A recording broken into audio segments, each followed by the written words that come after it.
ವಿಕಾಸ್ ಒಂದು ಬಿಸ್ನೆಸ್ ಮಾಡ್ತಾ ಇದ್ದಾರೆ. ಫಸ್ಟ್ ಇವಾಗ ಏನ್ ಮಾಡ್ತಾನೆ, ಪ್ರೊಡಕ್ಷನ್ ಮಾಡಬೇಕಂತಂದೇಳಿ ಒಂದು 10,000 ರೂಪಾಯಿ ಏನ್ ಮಾಡ್ತಾನೆ, ರಾ ಮೆಟೀರಿಯಲ್ಸ್ ತರಿಸ್ತಾನೆ. ಎಷ್ಟು? 10,000 ರೂಪಾಯಿ ಏನ್ ಮಾಡ್ತಾನೆ, ರಾ ಮೆಟೀರಿಯಲ್ ತರಿಸ್ತಾನೆ. ಇದ್ರ ಮೇಲೆ ಎಷ್ಟು ಅವನು ಟ್ಯಾಕ್ಸ್ ಪೇ ಮಾಡಿರ್ತಾನೆ ಅಂದ್ರೆ ಇಲ್ಲಿ ಒಂದು 10% ಟ್ಯಾಕ್ಸ್ ಪೇ ಮಾಡ್ತಿರ್ತಾನೆ. ಎಷ್ಟಾಗುತ್ತೆ? 10% ಇಷ್ಟು 1,000 ರೂಪಾಯಿ 2,000 ಟ್ಯಾಕ್ಸ್ ಕಟ್ಟಿದ್ದಾರೆ. ಇವಾಗ ಈ 10,000 ರಾ ಮೆಟೀರಿಯಲ್ ಅಂತಿದ್ದಲ್ಲ, ಈ 10,000 ರಾ ಮೆಟೀರಿಯಲ್ ಫಿನಿಶ್ಡ್ ಗೂಡ್ಸ್ ಆಗಿ ಕನ್ವರ್ಟ್ ಮಾಡಿದ್ದಾನೆ. ಅದನ್ನ ಎಷ್ಟು ಸೇಲ್ ಮಾಡ್ತಿದ್ದಾರೆ ಅಂದ್ರೆ 15,000 ಸೇಲ್ ಮಾಡ್ತಿದ್ದಾರೆ. ಇದೇನಾಯ್ತು? ಇನ್ಪುಟ್. ಇದೇನಾಯ್ತು? ಔಟ್ಪುಟ್ ಆಯ್ತು. ಇವಾಗ ಇಲ್ಲಾದ್ರೆ ಇದು 10,000 ತಂದಿರೋ ರಾ ಮೆಟೀರಿಯಲ್ 50,000 ಫಿನಿಶ್ಡ್ ಗೂಡ್ಸ್ ಮಾಡಿದ್ದಾರೆ ನೀವು.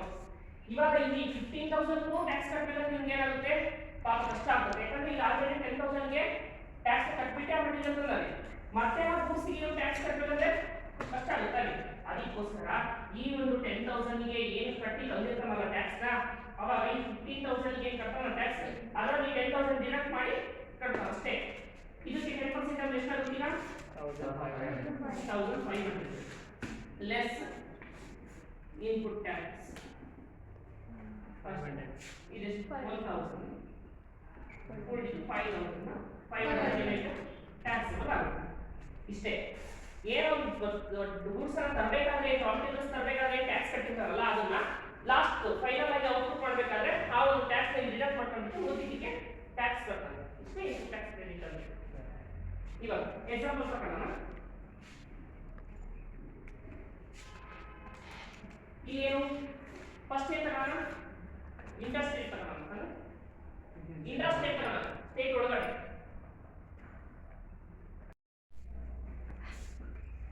ನೆಕ್ಸ್ಟ್ ಇಲ್ಲಿ ಇನ್ಪುಟ್ ನ ಲಿಸ್ಟ್ ಮಾಡ್ತಾನೆ. ಇನ್ಪುಟ್ ಟ್ಯಾಕ್ಸ್ ಇನ್ಪುಟ್ ತರಬೇಕಾದ್ರೆ ಎಷ್ಟು ಬಂದಿರ್ತಾನೆ, 15,000 ಬಂದಿರ್ತಾನೆ ಅಂತ ಹೇಳ್ತಾರೆ. ಇದು 10% ಅಂದ್ರೆ ಎಷ್ಟಾಗುತ್ತೆ? 800 ಆಗುತ್ತೆ. ಇದು 200 ಏನಾಗುತ್ತೆ, ನೆಕ್ಸ್ಟ್ ಟ್ಯಾಕ್ಸ್ ಪೇ ಆಗುತ್ತೆ. ಇಷ್ಟಕ್ಕೆ ಮಾತ್ರ ಏನು ಮಾಡಬೇಕು, ಇವಾಗ ಟ್ಯಾಕ್ಸ್ ಅನ್ನು ಕಟ್ಟಬೇಕು.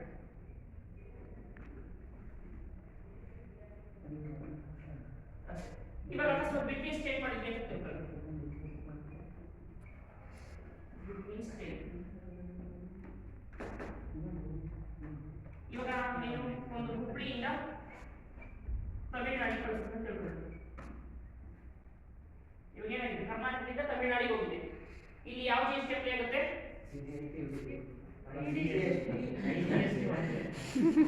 ಯಾವ ಜಿ ಎಸ್ ಟಿ ಅಪ್ಲೈ ಆಗುತ್ತೆ?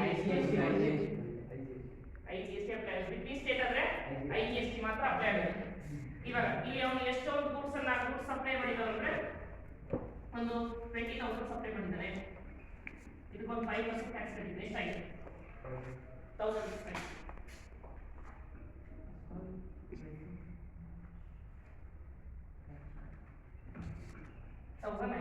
ನೆಕ್ಸ್ಟ್ ಇನ್ಪುಟ್ ಮೇಲೆ ಲಿಸ್ಟ್ ಮಾಡ್ತಾರೆ. ಇನ್ಪುಟ್ ತರಬೇಕಾದ್ರೆ ಒಂದು 15,000 ತಂದಿರ್ತದೆ. ಅದು 5% ಎಷ್ಟಾಗುತ್ತೆ? 50,000 5% 7. ಇನ್ನೆಷ್ಟು ಉಳಿಯುತ್ತೆ? 250 ಇದೆ. ನೆಕ್ಸ್ಟ್ ಟ್ಯಾಕ್ಸ್ ಪೇ ಬರುತ್ತೆ. ಇದೇ ತರ ಅಥವಾ ಇದೇ ತರ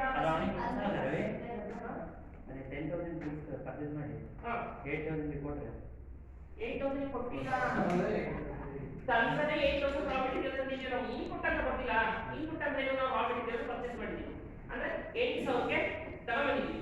ಅದನ್ನ ಇವಾಗ ನಾವು ತಂದು ಆಲ್ರೆಡಿ ಮ್ಯಾನುಫ್ಯಾಕ್ಚರ್ ಮಾಡಿ ಇನ್ನೇನು ಮಾಡ್ತೀವಲ್ಲ, ಮಾರಬೇಕಾದ್ರೆ ಟ್ಯಾಕ್ಸ್ ಕ್ಯಾಲ್ಕುಲೇಟ್ ಮಾಡ್ತಿರೋದು ನಾವು. ಅದಕ್ಕೋಸ್ಕರ ಏನ್ ಮಾಡ್ತೀವಿ, ಫಸ್ಟ್ ಮಾರೋದನ್ನ ಹಾಕೊಂಡ್ಬಿಡ್ತೀವಿ, ಮಾರೋದ ಟ್ಯಾಕ್ಸ್ ಎಷ್ಟಾಗುತ್ತೆ ಅಂತ.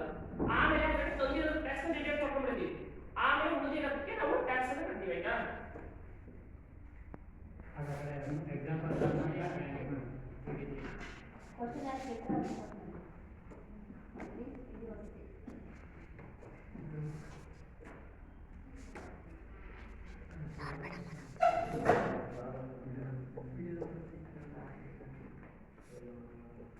ಇಲ್ಲೇ ಮಾಡ್ತೀವಿ. ಇವಾಗ ಜಿಎಸ್ಟಿ ಮತ್ತೆ ಸಿಜಿಎಸ್ಟಿ ಕಟ್ತೀವಿ.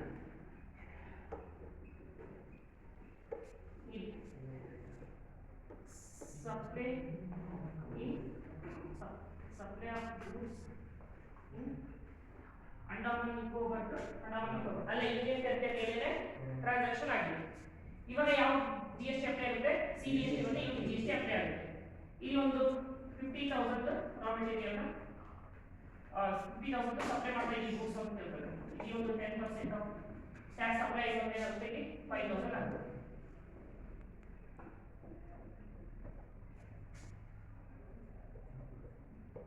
ಇಲ್ಲಿ ಇನ್ಪುಟ್ ಟ್ಯಾಕ್ಸ್ ಲೆಸ್ ಮಾಡ್ಕೊಂಡಾಗ ಇಲ್ಲಿ ಎಷ್ಟು 140,000 ಅಂತ ಆಗಿದೆ ಅಂತ ಹೇಳ್ತಾರೆ. ಇಲ್ಲಿ ಎಷ್ಟಾಗುತ್ತೆ? 10% ಅಪ್ಲೈ ಆಗುತ್ತೆ, 4,000. ಎಷ್ಟು ಉಳಿಯುತ್ತೆ? 1,000. ಇದು ನೆಟ್ ಟ್ಯಾಕ್ಸ್ 1,000 ಆಯ್ತಾ? ಅಷ್ಟು ಉಳಿಯುತ್ತೆ. ಅಕಸ್ಮಾತ್ ಇವಾಗ ಅಂಡಮಾನ್ ನಿಕೋಬಾರ್ನಿಂದ ಕರ್ನಾಟಕ ಆಯಿತು, ಇವಾಗ GST ಅಪ್ಲೈ ಆಗುತ್ತೆ. ಅಂಡಮಾನ್ ನಿಕೋಬಾರ್ನಿಂದ ಕರ್ನಾಟಕ ಆಯಿತು, ಇವಾಗ ಯಾವ ಅಪ್ಲೈ ಆಗುತ್ತೆ? GST ಇಲ್ಲ. ಇದು ಬೇರೆ ಯೂನಿಟ್ ಟೆರಿಟರಿ ಆಗುತ್ತೆ, ಇದು ಬೇರೆ ಸ್ಟೇಟ್ ಆಗುತ್ತೆ, ಬಿಟ್ವೀನ್ ಆಗುತ್ತೆ. ಇದು ಅವಾಗ ಯಾವ್ದು ಅಪ್ಲೈ ಆಗುತ್ತೆ? IGST ಅಪ್ಲೈ ಆಗುತ್ತೆ. ಯೂನಿಟ್ ಟೆರಿಟರಿ ಮತ್ತು ಸ್ಟೇಟ್ ಮಧ್ಯೆ ಟ್ರಾನ್ಸಾಕ್ಷನ್ ಆದಾಗ ಇಲ್ಲಿ GST ಅಪ್ಲೈ ಆಗಲ್ಲ, IGST ಅಪ್ಲೈ ಆಗುತ್ತೆ. ಆಯ್ತಾ? ಇಷ್ಟು ಗೊತ್ತಾಯ್ತಾ? ಬಿಟ್ವೀನ್ ಇನ್ ದ ಸ್ಟೇಟ್ ಆದಾಗ ಏನು ಮಾಡ್ತೀವಿ? CGST SGST. ಬಿಟ್ವೀನ್ ಸ್ಟೇಟ್ ಆದಾಗ IGST. ಬಿಟ್ವೀನ್ ಯೂನಿಟ್ ಟೆರಿಟರಿ ಆದಾಗ CGST ಮತ್ತು UT GST. ಬಿಟ್ವೀನ್